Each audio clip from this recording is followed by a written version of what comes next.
நீங்கள் பார்த்துக் கொண்டிருப்பது தமிழ்நாடு முக்கிய செய்திகள்.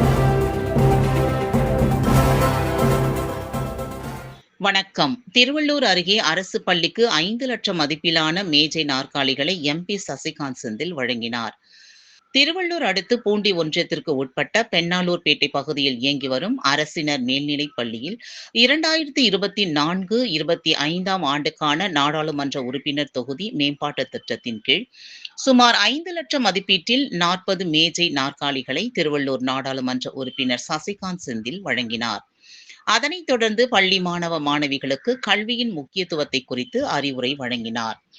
பின்னர் பள்ளி தலைமை ஆசிரியர் பள்ளி சுற்றுச்சுவர் உயர்த்துதல், கலையரங்க கட்டிடம் அமைத்து தருதல், கழிவறைகள் புதுப்பித்து சீரமைத்தல் உள்ளிட்ட கோரிக்கைகளை முன்வைத்தார்.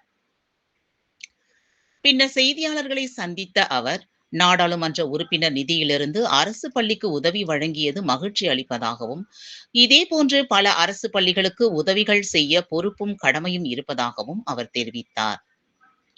மேலும் கும்மிடிப்பூண்டி அடுத்த ஆரம்பாக்கம் பகுதியில் சிறுமி பாலியல் வன்கொடுமை செய்யப்பட்டதற்கு கண்டனம் தெரிவிப்பதாகவும், இதுபோன்ற நிகழ்வுகள் நடப்பது என்பது ஆதங்கத்தை தருவதாகவும், நாம் எந்த மாதிரியான சமுதாயத்தில் வாழ்கிறோம் என்று நினைத்தால் கவலை அளிப்பதாகவும், இந்த சம்பவம் குறித்து உரிய நடவடிக்கை எடுக்க மாவட்ட ஆட்சியரிடம் பேசியிருப்பதாகவும் தெரிவித்தார். இந்நிகழ்ச்சியில் பள்ளி தலைமை ஆசிரியர் கோவிந்தராஜ், எல்லாபுரம் காங்கிரஸ் வட்டார கமிட்டி தலைவர் வெங்கல் சிவசங்கர், திருவள்ளூர் வடக்கு மாவட்ட பொதுச் செயலாளர் சந்தியா, சுதாகர் உட்பட பலர் கலந்து கொண்டனர்.